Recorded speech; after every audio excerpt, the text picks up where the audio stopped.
Welcome back to the exciting book of Genesis. Hallelujah. All right. Today we're in chapter 3 to the 2, 32. All right. And we're going to actually start off with a kind of a spiritual synopsis of chapter 31. Last week I was talking about, how there was a lot of symbolism that tied into the end times, and I just wanted to bring out a little of that, we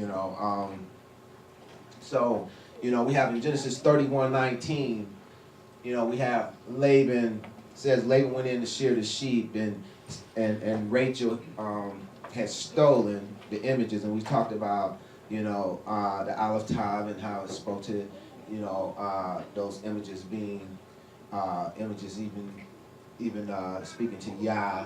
And we see in verse 32 of Genesis 31, it says, and with whomsoever thou findest thy gods, and we had an Aleph there showing that it was, Yahushua's gods, let him not live.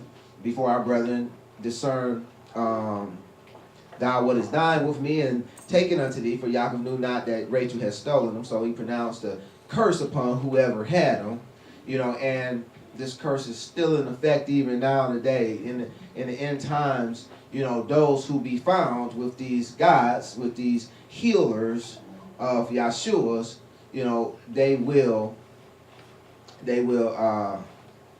unfortunately meet their demise as well, lest they be sealed. These gods or healers, these images that's being spoken of, spiritually speaking, can speak to the two witnesses that's going to come during the last time, in the last days. We read about them in Revelation 11:3. It says, and I will give power unto my two witnesses, and they shall prophesy 1,260 days clothed in sackcloth. They're going to actually, come to the earth, and the believers, the true believers of Elohim, are going to be entrusted to keep them, to hide them.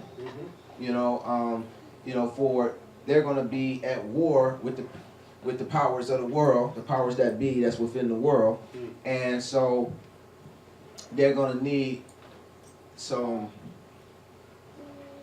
protection, so to speak, even though they can protect themselves quite well, but they're going to be hiding at times from the enemy, and those who know Elohim will be with them, and it's going to be a real crazy time, because, during this time, they're going to be perceived as the bad guys, even though they're going to be the good guys, and they're going to be perceived as the bad guys because they're going to be tearing the place up, they're going to be wreaking havoc in the earth, yet and still they're going to be the good guys, but it's going to make the average Christian, think that they're the bad guys, because, Messiah says, be wise as serpent, yet gentle as doves. And here it is, they're going to be tearing the club up, and it's not going to be pretty, yet and still, those who understand Scripture and understand who they are, they will work to protect them and work with them and fight with them. And so we see that Rachel is, spiritually speaking, Rachel is the one that's going to do that, and for we see in Genesis 31:34, it says, now Rachel had taken the images and put them in the camel's furniture and sat upon them, and Laban searched all the tent and found them not. So spiritually speaking, this is showing us that the group of people that make up Rachel, will be the ones that will be hiding, Yah's healers and his witnesses. We spoke about this when we did Joshua too, but Joshua chapter 2 is also, the story in there is also a picture of this very same thing, and we see here that Rahab,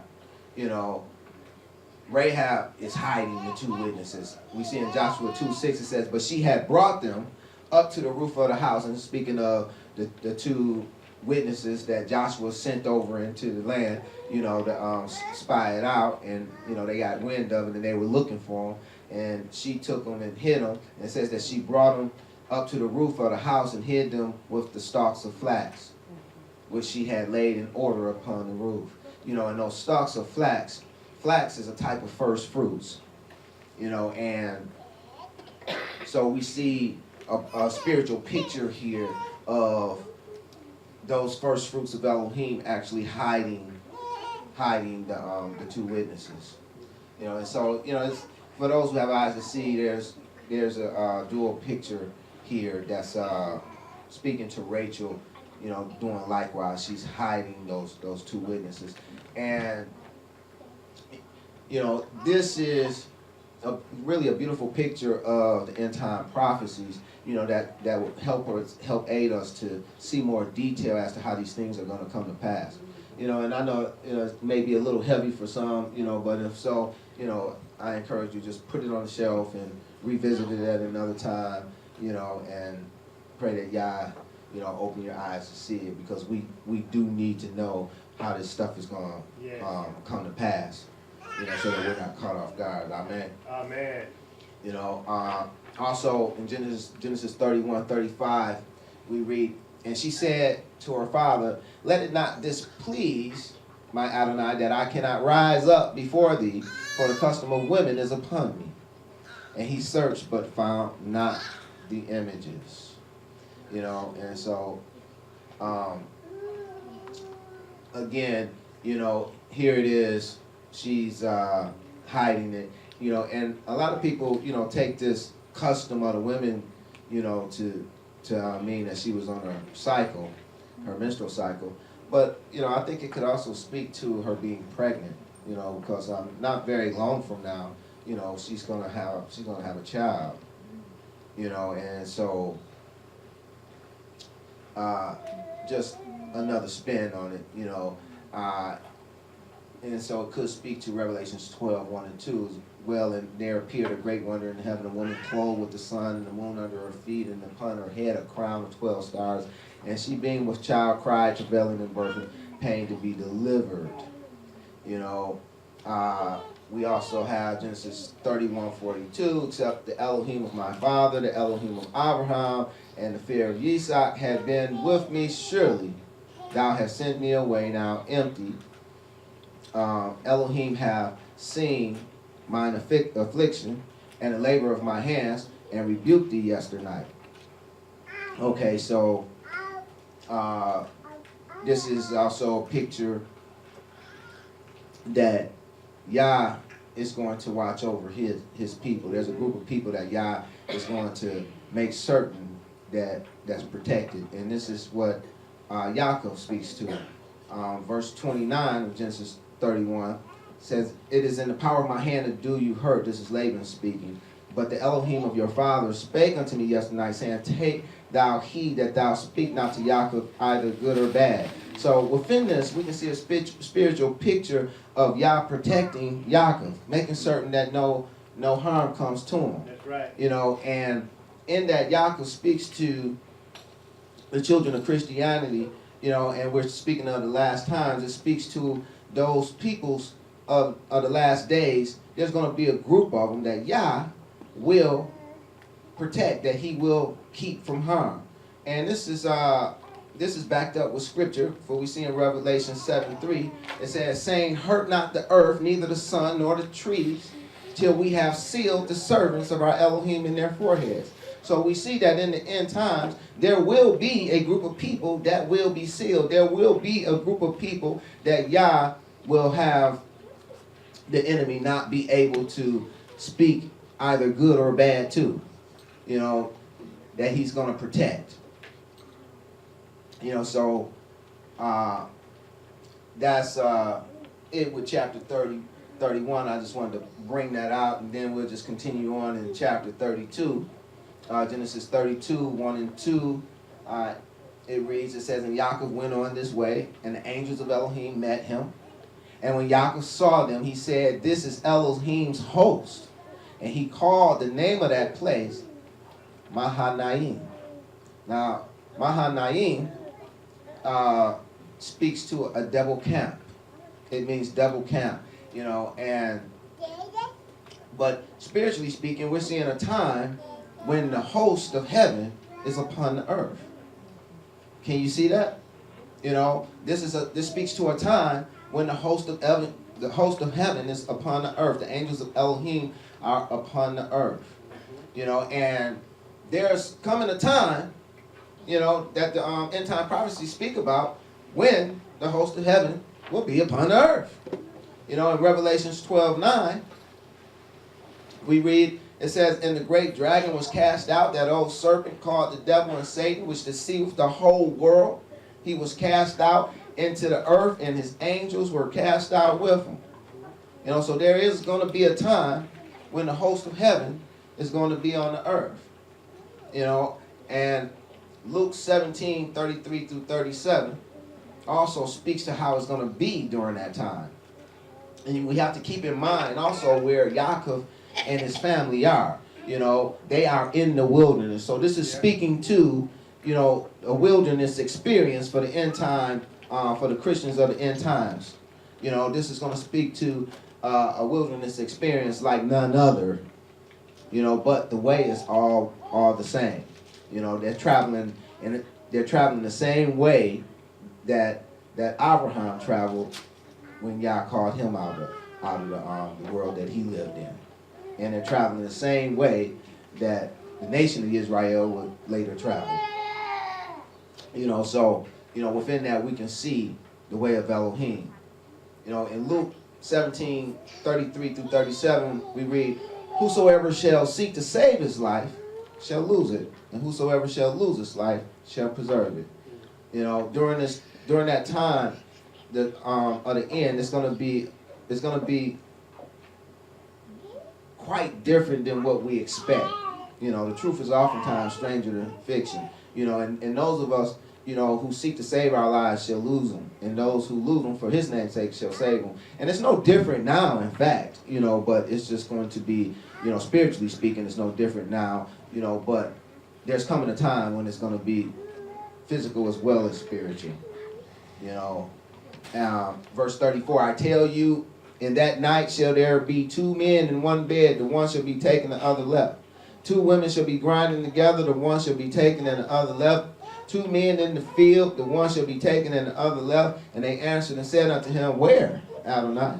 And he said unto them, Wheresoever the body is, thither will the eagles be gathered together." And from one of the other parables of Yahshua, we learned that the fowls of heaven speaks to the angels of heaven. And so, again, this speaks to a time when the host of heaven is upon the earth. All right, let me have my first reader read verses 3 and 4.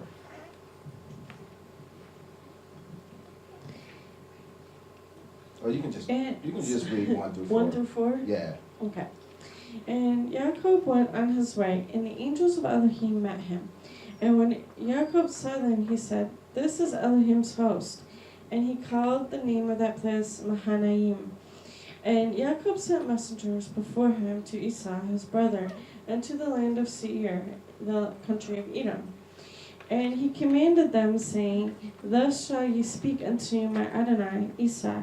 Thy servant Jacob saith thus, I have sojourned with Laban, and stayed there until now.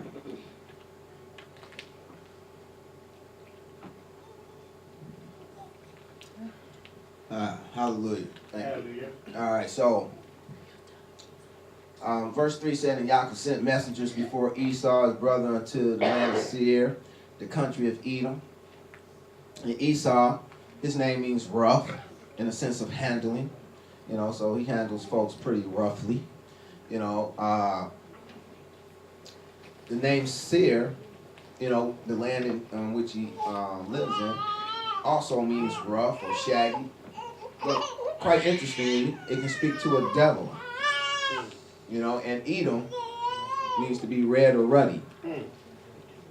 And one of the contrasts, I want everyone to understand the contrast betwixt Yaakov and Esau, because it becomes imperative, in the last days, because they're brothers, they're both, children of Christianity, so they're both Christians, but the difference is one's rough, and in the sense of handling, they're devilish, and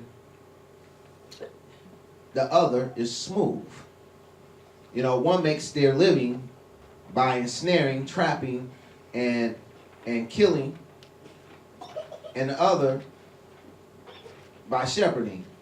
That is, they receive the things that they need via the flock freely, from shepherding over them. So you can see there's quite a contrast within the characters of these two people, these two brothers.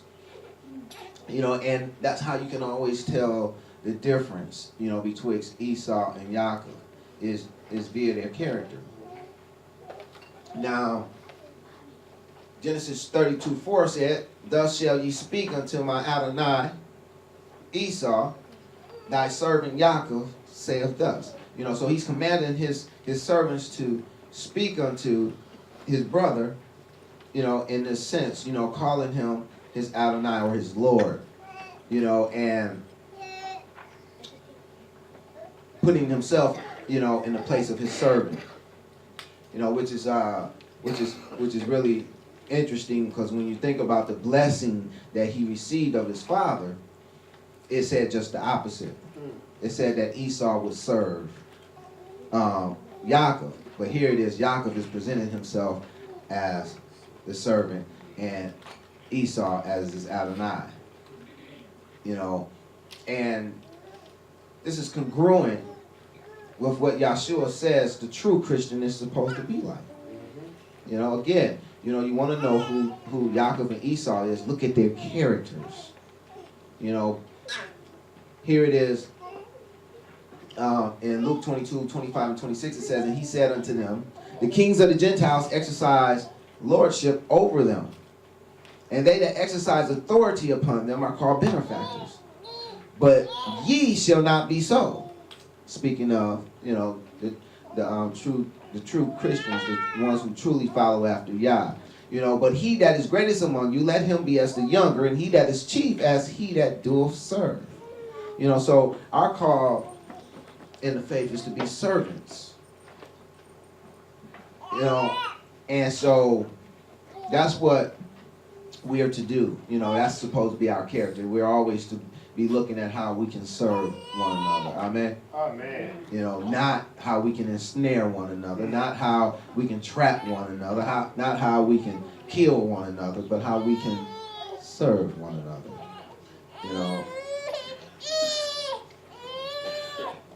All right, let me have my next reader read Genesis 32:5 and 6, please. "And I have oxen and donkeys, flocks, and men servants and women servants, and I have sent to tell my Adonai that I may find grace in thy sight. And the messengers returned to Yaakov, saying, We came to thy brother Esau, and also he cometh to meet thee, and 400 men with him." Thank you.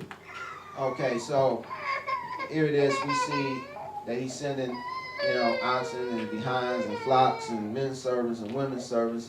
That he's accumulated. So he's letting his brother know, hey, I done been gone for a while, but I done prospered. And so I'm sending you this gift. I'm coming your way, actually. He hasn't sent the gift yet, but he said, I'm coming your way. And the messengers returned to Yaakov, saying, we came to thy brother Esau, and he cometh to meet thee. Oh, hallelujah, he coming to meet us. And 400 men with him. Oh, snap, This could be a problem, especially seeing when Yaakov left, Esau was vowing to kill him. Mm-hmm. Remember that? Yep. This is not looking good. Well, the number 400 is an interesting number. It speaks the truth to the eternal king. And also a testing for man's final destination. You know, and him coming with these 400 men, I do believe that it's speaking spiritually of that this will be a time. This really will be a time of truth, and it really will be a time, you know, when one will have to choose their eternal king, and it will be a testing, truly will be a testing for man's final destination, spiritually speaking, you know, when these things come upon us. The Messiah, he describes it like this in Matthew 10:21 and 22. He says, the brother shall deliver up the brother to death, and the father the child, and the children shall rise up against their parents and cause them to be put to death, and ye shall be hated of all men for my name's sake. For he that endureth to the end shall be saved. You know, so this is going to be a heck of a time. You know, Messiah also goes so far as to say in verses 34 through 36, he says, think not that I am come to send peace on earth. And I think that a lot of people done, you know, forgot about this, and, you know, and they kind of think that he came to send peace, you know, and this wasn't, you know, what he came to send. He says, think not that I come to send peace on earth. I came not to send peace, but a sword. He goes on to say, for I am come to set a man at variance against his father, and the daughter against her mother, and the daughter-in-law against her mother-in-law, and a man's foes shall be they of his own household. You know, and a couple verses later in 38 and 39, he would even say, and he that taketh not his cross and follow after me is not worthy of me. In verse 39, he that findeth his life shall lose it, and he that loseth his life for my sake shall find it. You know, here it is again. You know, you can't get around this following him and losing your life thing. You know, because when he picked up his cross, he wasn't going to have a party. Amen. You know, so this will speak to that time. You know, when the fullness of this will be due. I mean, it's still due now, but the fullness of it in every aspect, you know, will be during this time. You know, he's Yeshua is actually quoting from Micah, you know, Micah 7. You know, let me have my next reader read Micah 7, 1 through 7. Woe is me, for I am as when they had gathered the summer fruits, as the grape gleanings of the vintage. There is no cluster to eat, my soul desired the first ripe fruit. The good man is perished out of the earth, and there is none upright among men. They all lie in wait for blood. They hunt every man his brother with a net, that they may do evil with both hands earnestly. The prince asketh, and the judge asketh for reward, and the great man he uttereth his mischievous desire, so they wrap it up. The best of them is as a briar, the most upright is sharper than a thorn hedge. The day of thine watchman and thy visitation cometh, now shall they be their perplexity. Trust ye not in a friend, put ye not confidence in a guide. Keep the doors of thy mouth from her that lieth in thy bosom. For the son dishonoreth the father, and the daughter rises up against her mother, and the daughter-in-law against her mother-in-law, and man's enemies are the men of his own house. Therefore I will look to Yahuwah. I will wait for the Elohim of my salvation. My Elohim will hear me. Hallelujah. Hallelujah. So I pray that you can get a feel, you know, through these passages, that you can get a feel for how it's going to be during that time. You know, first of all, let us glean from verse 1, you know, that it's a time of woe. You know, it's a time of woe. You know, and that should ring a bell for those who reads through the book of Revelations. You know, there's some times of woe that Revelation speaks of, but this is a time of woe. It says, for I am as when they have gathered the summer fruits and the grape gleanings of the vintage. So this is a time, it's a time of woe, but it's also a time of harvest. Can you see that? You know, and which harvest is it? It's even the harvest for the summer fruits. You know, the grape harvest. Now here it is. You have the grape gleanings. It says, as the grape gleanings of the vintage. Now, when you start talking about gleaning the grapes, when you start talking about taking the grapes, you know, you're talking about persecution of the Christians. Can you see that? Yes. Yochanan 15, Yahushua says, I am the true vine. Amen. You know, he's the vine. You know, and though his disciples or the branches, you know, and they're bringing forth much fruit. And we're to abide in Yahshua, and so that Yahshua can abide in us, that we might bring forth much fruit as well, right? You know, but when those fruit start getting picked, you know, then, you know, that's persecution, you know, for the Christians. You know, that's when, you know, their love is going to be taken, their joy, their meekness, their humbleness, you know, it's gonna be taken, and it's gonna be getting trampled underfoot, because that's what they do with grapes. Amen. Yes. You know, so our love, joy, and peace, and long suffering, meekness is gonna be taken off the vine and trampled underfoot. You know, so this is not gonna be a good time, you know, per se for the Christians, but it is. It isn't, but it is, because the Messiah says, "Rejoice, be exceedingly glad when you're persecuted for righteousness' sake." Amen.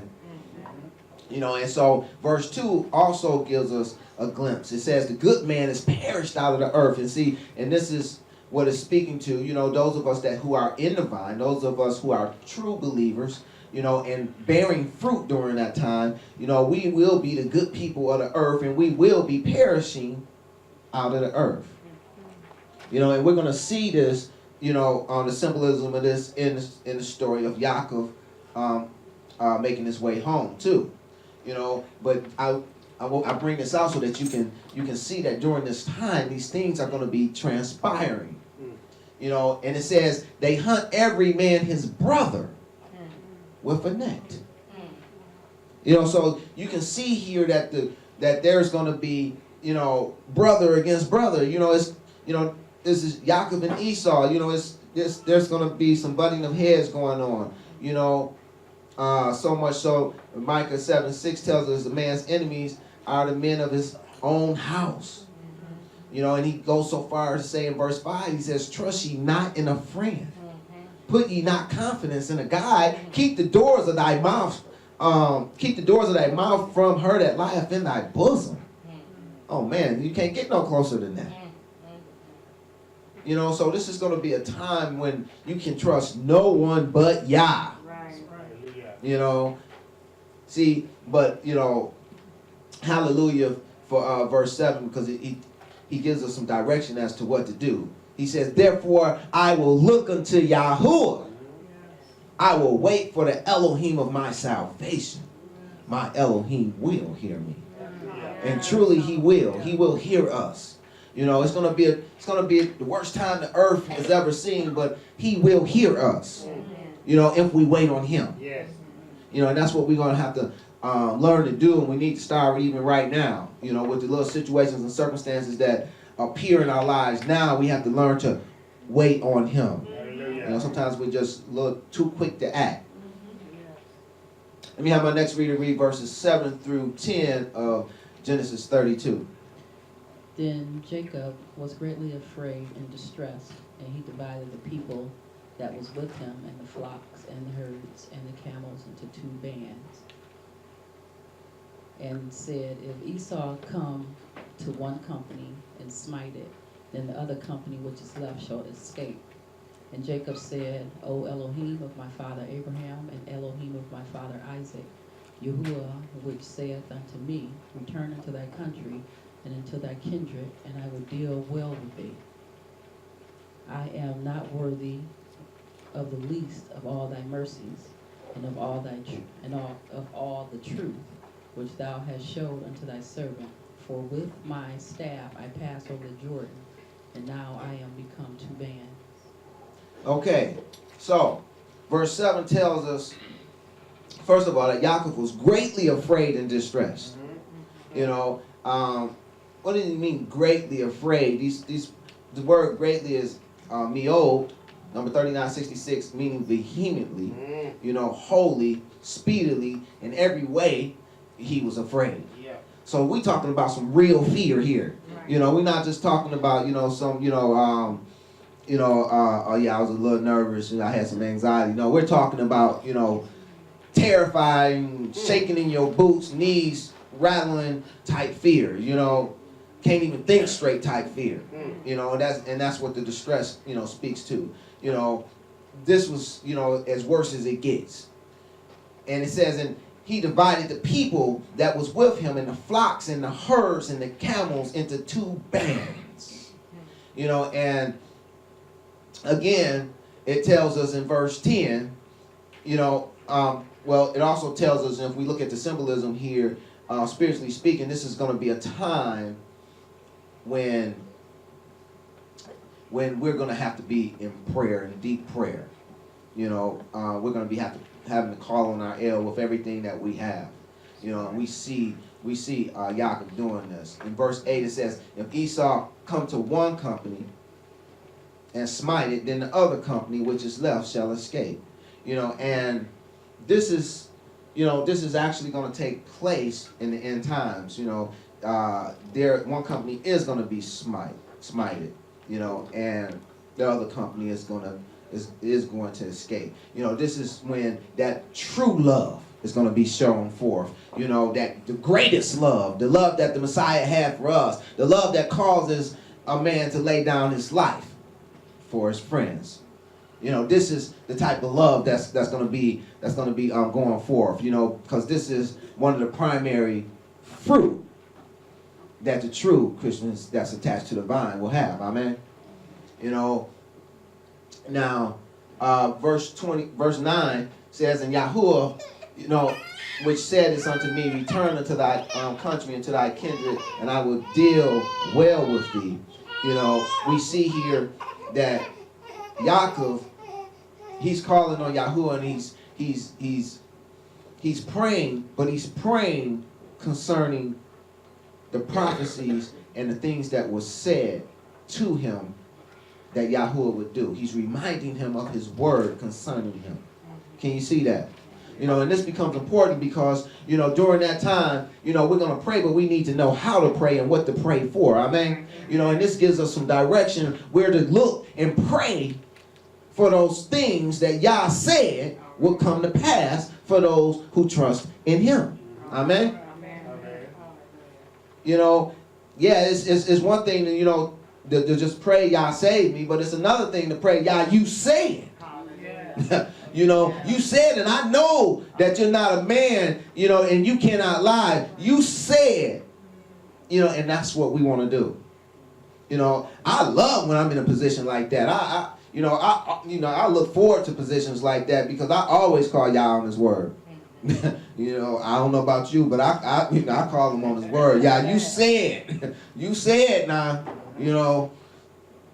so he's a man that he should not lie, Yahshua, but Heavenly Abba, he's not a man that he should lie, and he will not lie. He will keep his word. He will bring it to pass, and I've seen evidence of that in my life, in the here and now. So how much more so will it be then, when we really, really need him? And so we have in verse 10 again, Yaakov saying, I am not worthy of the least of all the mercies and of all the truth. And this is going to be a time when many people, when the truth is going to be, it's going to be prevalent. Now it's going to be prevalent, but a lot of people are not going to believe it. I mean, right now it's not all that prevalent. It's more prevalent today than it was yesterday, but it's still not all that prevalent. But during this time, it's going to be very prevalent to those who want, they're going to hear about it. Now, whether or not they accept it, that's a whole nother thing, and that's even now today. You can tell a person the truth, but you can't make them accept it, but they won't be able to say they didn't hear it, and so here it is. We have Yaakov thanking him for his truth. I'm not worthy of the least of all thy mercies and all thy truth which thou hast showed unto thy servant. For with my staff I passed over this Jordan. He said, it's just me and my staff. And now here I come back and I'm 2 bands. I'm too large. I got all this. You know, now these two bands, you know, outside of speaking to the two houses of Israel, you know, they also, in the sense of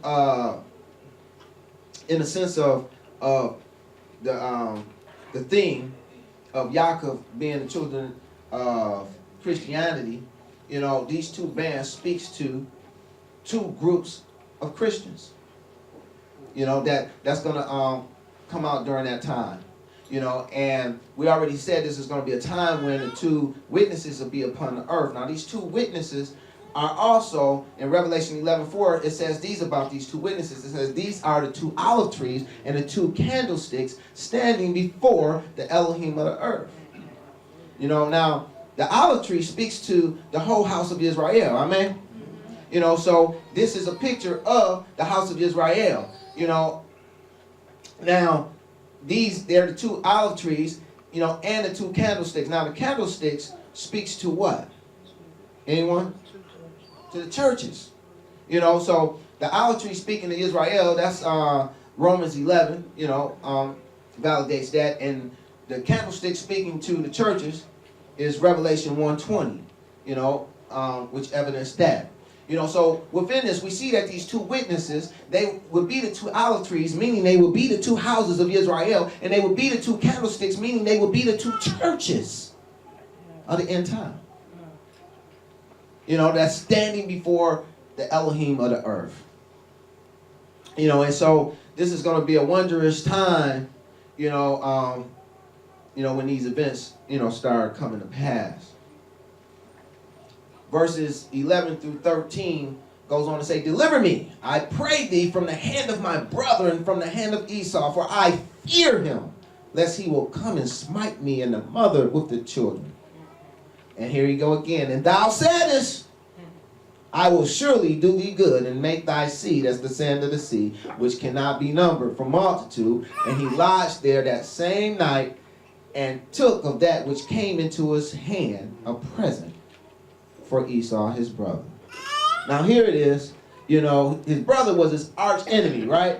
You know, swore to kill him before he left, you know, which is a part of the reason he left to begin with, because he was going to kill him. Now here it is, he coming back, and, you know, it's 20 years later, and he's like, surely, you know, forgot all about that little blessing thing, you know. And so he sent some messengers to him, and he's like, yeah, you know, I don't think he forgot. He coming with 400 men. You know, so he's coming with an army, you know. And so here it is, we see him coming, and now Yaakov, you know, here it is, he's vulnerable. He has his family, you know, his little ones, you know, and he's shaking in his boots. He's praying out to Yah, and he's reminding Yah of the words that he said concerning him. You know, I didn't say this, you told me this, you know, you told me to leave. You told me to come back, it's time to come back. Now look at all this stuff happening. I'm running into armies of angels, and Laban on my heels, and, you know, and now here this guy coming with 400 men, you know, I can't win for losing. You know, but Yah, just like Yah is going to have Yaakov, he's going to have us too. Amen. Hallelujah. You know, so he gets this idea, you know, of sending a present to Esau. Now here it is, he's sending a present to his enemy. Now who does that? You know, but this is one of the things that Yahushua even teaches. Yeah. You know, this is one of his commandments. You know, in Matthew 5:44 through 46 says, but I say unto you, love your enemies, bless them that curse you, do good to them that hate you, and pray for them which despitefully use you and persecute you, that ye may be the children of your Father which is in heaven. So if you want to learn how to be the child of the Most High, then this is a part of it right here. You know, you have to learn to love your enemies. You have to learn to bless them that curse you and do good to them that hate you. And this is what we see Yaakov doing here. We see in him doing good to those that hate him. Even though he knows his brother hate him, he's sending him a present. There's a lot to be learned from that. Hello, somebody. You know, verse 45 of Matthew 5, it says, that ye may be the children of your Father which is in heaven, for he maketh his sun to rise on the evil and on the good. And he sendeth rain on the just and on the unjust. For if ye love them which love you, what reward have ye? Do not even the publicans do the same? You know, and Romans 12:21 also backs up this this move that Yaakov is doing, you know, and it's just a reinforcement of what Yahushua taught. Be ye not overcome of evil, but overcome evil with good. You know, so for all of you guys that's in a spiritual fight right now, here's the recipe for victory. Amen. Here's the recipe for victory. You know, if you got somebody that's hating on you, you know, and you hear a lot about a lot of hateration going on now these days. If you have somebody that's hating on you, if you have someone that's persecuting you, if you have someone that's despitefully using you, you know, then do good unto them. I know it sounds crazy. You know, I know it goes against your carnal nature. But we're called to have a spiritual nature. A spiritual nature that causes us to bless them that curse us and pray for them that despitefully use us and persecute us, you know, to do good to them. So we're going to overcome evil with good. You know, this is the way we get down. This is the way we fight spiritually. This is what it's about. You know, and I know that these attacks come all the time in our lives, you know, but you have to know how to fight. You know, you can't be like Esau and just haul off and slap the taste out somebody's mouth. You can't do that. You know, that's not how Yah, you know, that's not how he teaches us. You know, then you're gonna be like Esau. You don't want that character. You want to be smooth with it. You know, yeah, I'm gonna send a gift and you know and win them over that way. Let me have my next reader read verses 14 through 18 of Genesis 32. 200 she-goats and 20 he-goats, 200 ewes and 20 rams, 30 milch camels with their colt, 40 kine and 10 bulls, 20 she-asses and 10 foals. And he delivered them into the hand of his servant, every drove by themselves, and said unto his servants, Pass over before me, and put a space betwixt drove and drove. And he commanded the foremost, saying, When Esau my brother meeteth thee, and asketh thee, saying, Whose art thou? And whither goest thou?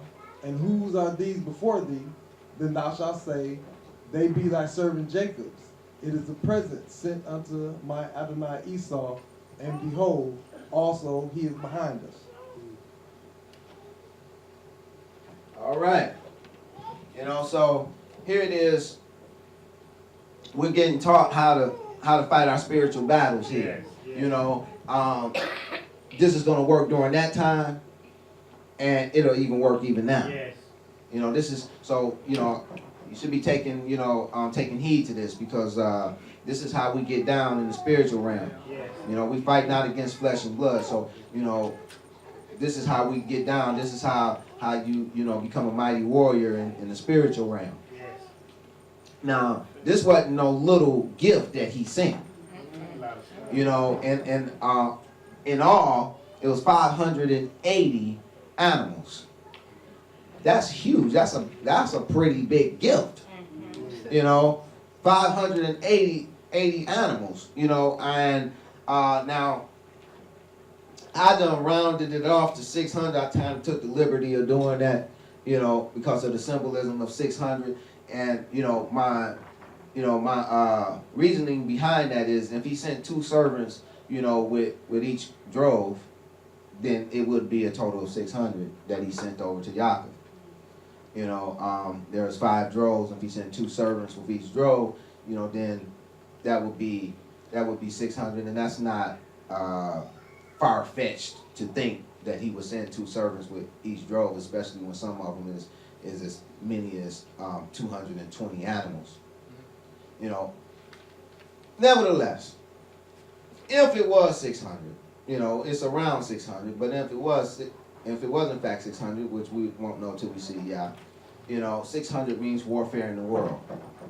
And that's exactly what's going to be going on during that time. There will be warfare in the world. This will be the ultimate showdown of good and evil. Amen. Amen. And the good is gonna win, but it's gonna look like they losing. Did you catch that? Hallelujah. The good is gonna win, but it's gonna look like we're losing. It's literally going to be like Yahshua said, those who seek to save their lives shall lose them. And those who lose them for his name's sake shall save them. Those who look like they're losing their lives are actually going to be the ones that's going to be saved. Yeah. Yahshua said in Revelation that it's going to be a time when those who die in him will be blessed. It'll be a blessed time to die. There's even going to be a time coming during that time when folks going to be trying to die and can't die. See, everything's going to be topsy-turvy. You know, what looks right in the natural is going to be wrong, and what looks wrong in the natural is going to be right. You know, and so we have to understand this, you know, so that we're not fooled, so we're not tricked. Because if we go off of our carnal nature, you know, then we're going to be deceived. You know, because nothing is going to align with our carnal nature. But the word of Elohim will keep us on the straight and narrow. Amen. Let me have my next read verses 19 through 22. And so commanded he the second, and the third, and all that followed the droves, saying, On this manner shall ye speak unto Esau, when ye find him. And say ye moreover, Behold, thy servant Jacob is behind us. For he said, I will appease him with the present that goeth before me, and afterward I will see his face. Peradventure he will accept of me. So went the present over before him, and himself lodged that night in the company. And he rose up that night, and took 2 wives, and his 2 woman servants, and his 11 sons, and passed over the ford Yabok. Okay, so here it is. He sent the present over before him, you know, and that was real smart. That was wise of him. He didn't just, you know, pop up and like, oh, look what I got for you, you know, after he see them 400 men, you know. He sent them ahead of time, soften them up, you know, before he get there. See, there's a lot of wisdom in that, you know. So those of you all who fighting that spiritual fight, you know, don't wait till the situation or circumstances upon you. When you see it coming, that's when you act. You know, when you see it coming, you head it off. You know, you don't just, you know, okay, you know, my brother done blacked my eye, you know, let me go out and get him a gift. No, when you see it coming, you know, oh, I see, you know, my brother, he keep antagonizing me, you know, he's trying to stir something up, he's trying to start something, he's trying to get something going, you know, that's the time. You know, that's the time. See, we got to learn how to do the spiritual warfare thing so that we can overcome the enemy. You know, we keep fighting against the flesh and blood, even though Ephesians is constantly telling us that we fight not against flesh and blood. But, you know, we just can't get out of that flesh and blood fighting thing because, you know, most of us was taught up when somebody hit you, you do what? See what I'm saying? That's the whole problem. We was trained wrong. We was brought up wrong. See, that's the whole problem. We got to become spiritually minded, you know. So here it is. It says that they passed over the ford Yabok. Okay, so this ford is Ma'abar in the Hebrew number 4569, and it speaks to a crossing place. It also speaks to something that's overwhelming. So this speaks to a time that's overwhelming, and Yabok, you know, speaks to a pouring forth, and it also can mean to depopulate.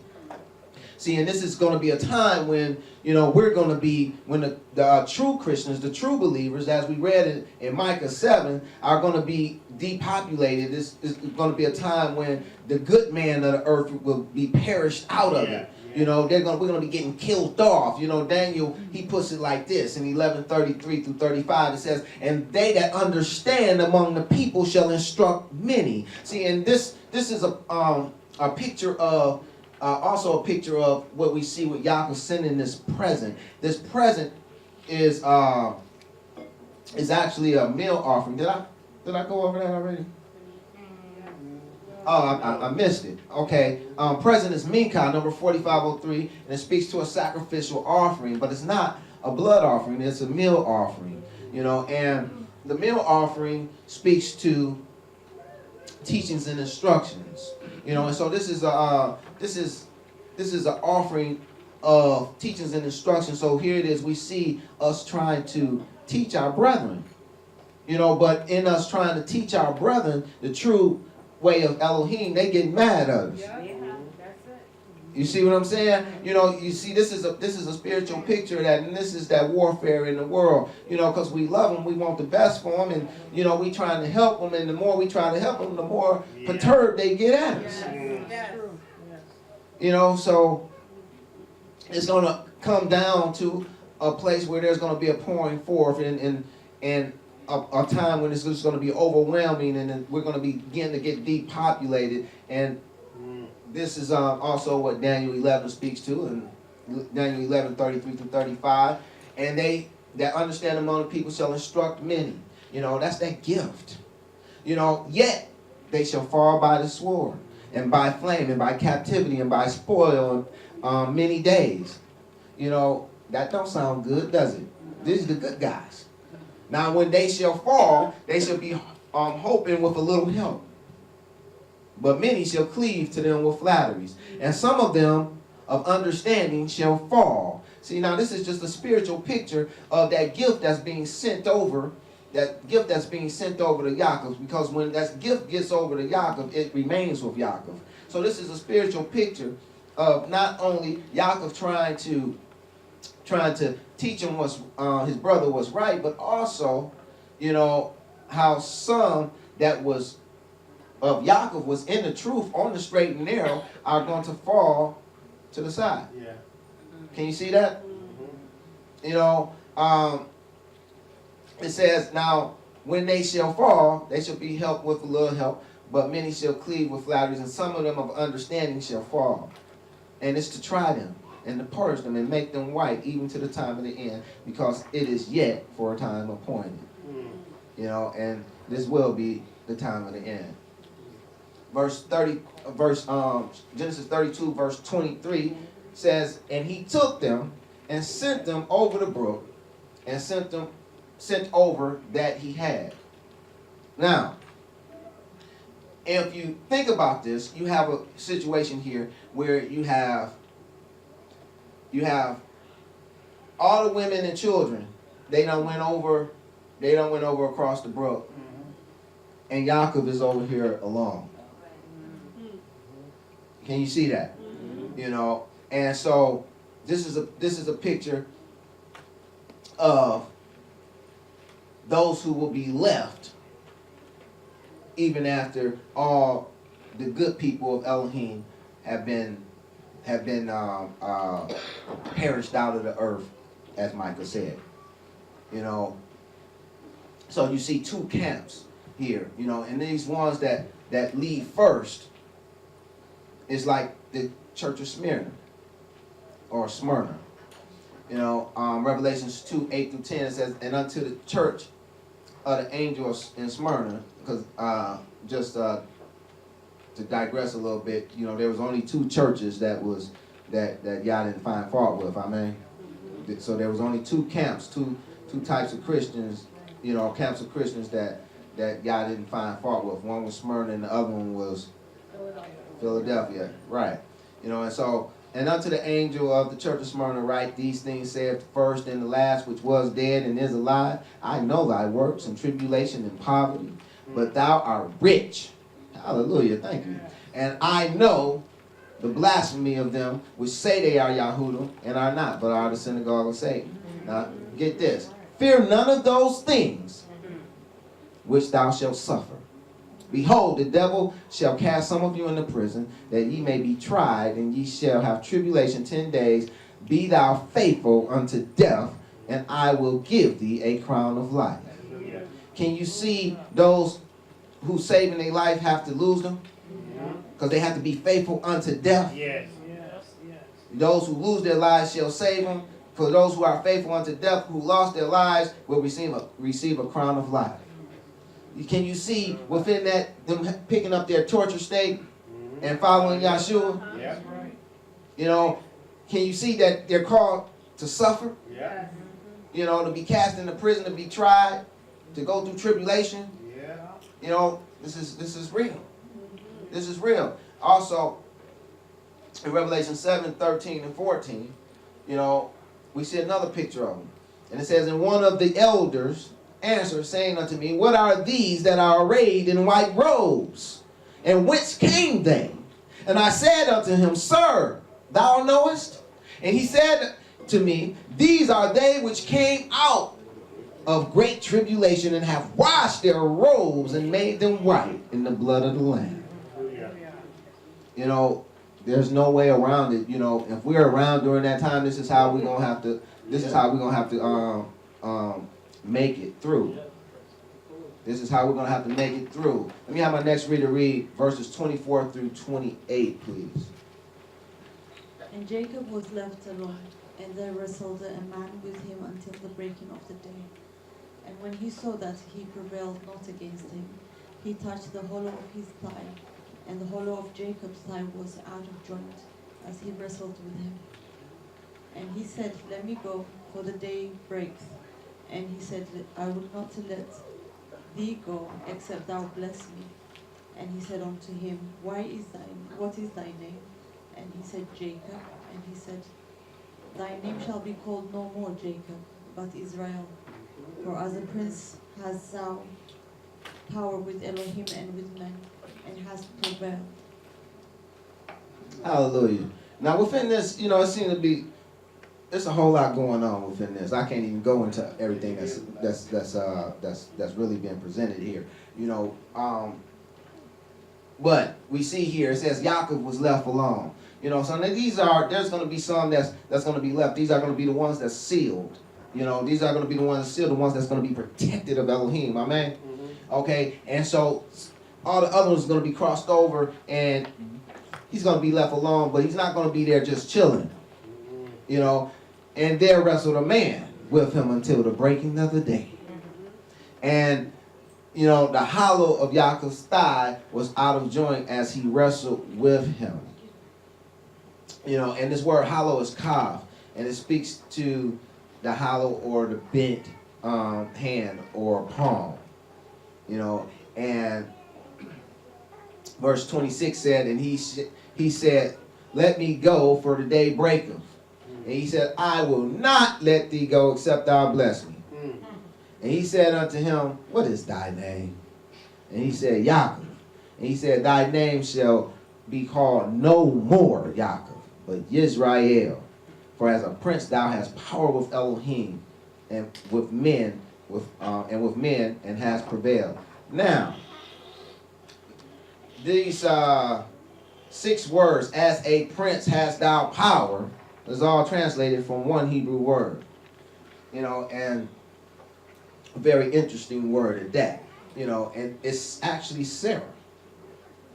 You know, and they you know, in the Strong's it's number 8280, but it's essentially the same word as Sarah the name. It's the exact same word, you know, except for the Strong's number, you know, but it's the same word, you know, and therefore it can mean prevail, but it can also mean princess or queen, you know, and, you know, I see a beautiful picture, you know, of Yahshua's bride in this, you know, because Sarah, we know, was also Abraham's bride, and Sarah also depicted the renewed covenant. So within this, you know, there's a lot of symbolism that you can connect to this. You know, there's other Hebrew words, you know, for power and for prevailing, you know. So it's just really uncanny that this word will be used in this manner. You know, it's really, really profound. You know, so, and the word prevailed, you know, that's at the end, is Yaakov, meaning to be able. You know, and that's what we want to be, and that's what we are. We are able. We are able to overcome any situation or circumstance that the enemy throws at us. We are able. And the reason we're able is because we have Yahuwah and Yahushua, our Elohim, backing us. You know, so we are able. We're more than conquerors, you know, through Yah who strengthens us. Amen?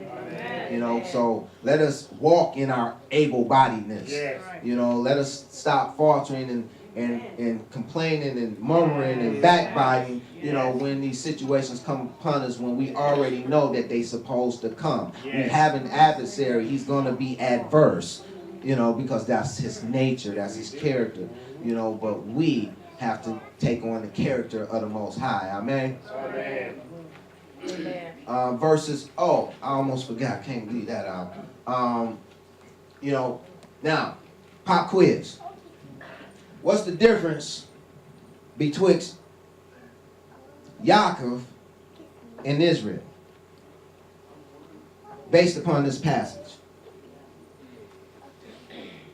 Yes, sir. Well, I know Yaakov means a heel grabber or a supplanter. Can you give him that mic, please? So Yaakov means a heel grabber or supplanter, while Yisrael means to strive with Elohim, and then the root word means to have power, as you just said. So Jacob would mean someone who is like under somebody or trying to is trying to benefit from somebody else. That's what I think of it. While Israel is someone who has authority or power. Yeah. Okay, very good. Not quite what I'm looking for, but very good all the same. Anybody else want to take a shot at it? It's real simple. Marvin. I think the difference is the power with men. Power of men. Very good as well. Not quite what I'm looking for. You know, think about what happened to him and how it changed his life. His purpose changed?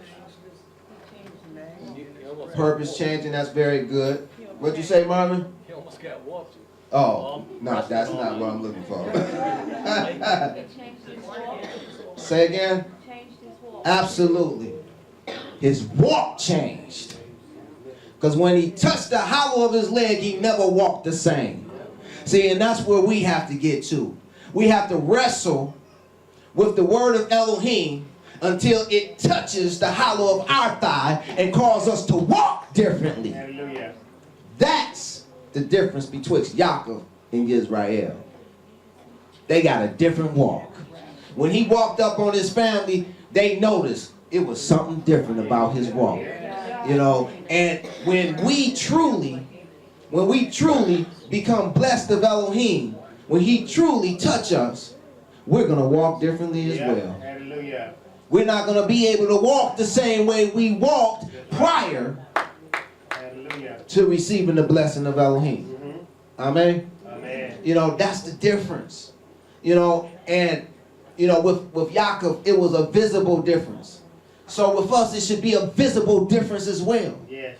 You know, people should be able to visibly tell that there's something different about us. Yep. If you come out of the world a happy heathen, when you begin to walk in the way of Elohim, you still should not look like a happy heathen. That's right. People should be able to look at you and tell that there's a difference. You shouldn't look like everybody else. You shouldn't talk like everybody else. And you most certainly shouldn't walk like everybody else. That's right. That's right. Hallelujah. See, because when you do become Israel, when you do wrestle with men and wrestle with Elohim and prevail by holding on to Elohim, it will cause you to walk different. Yes. You know, and that is really essential. That's, you know, that's huge. We have to get that one. We have to get that one because so many people, you know, because of the way that the faith is taught, you know, you can just say a few words and abracadabra, presto changeo, you know, you super Christian. You know, that is not how it goes. You know, you have to do just like Yaakov did. You have to come out into this wilderness. You have to travel the way of Elohim. And you got to get to the place where Elohim touches you and changes your walk. Yes. Yes. That's essential. That's a part of the way that leadeth unto life. Hallelujah. You know, and all of those who think they saved and think they always gonna be saved, and still walking the same way they walked when they came out the world, they're going to be in for a rude awakening. You know, because Yahshua don't know him. And he going to let them know one day too. It don't matter what they doing, what they saying, how they acting, you know, acting out and saying this for him. If they still walking the same way as when they came out of the world, he not going to know them. Genesis 32:29-32, and Yaakov asked him and said, tell me, I pray thee, thy name. And he said, wherefore is that thou dost ask me my name? And he blessed him. Don't worry about my name. Don't get it twisted. I'm the superior. You the inferior. You know, and Yaakov called the name of the place Peniel.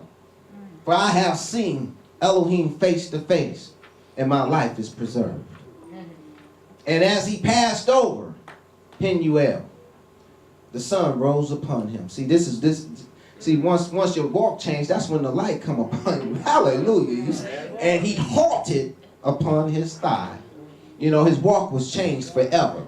Therefore, the children of Israel eat not of the sinew that shrank, which is upon the hollow of the thigh unto this day, because he touched the hollow of Yaakov's thigh and the sinew that shrank. You know, and it says that he passed over the face of Elohim. You know, and you know it's interesting. You know, because this is he called the name of the place Peniel, which means the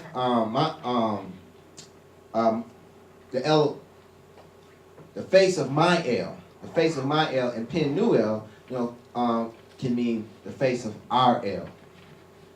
You know, and so we see here the Aleph Tav even with Penuel, you know, because Yahshua is our El.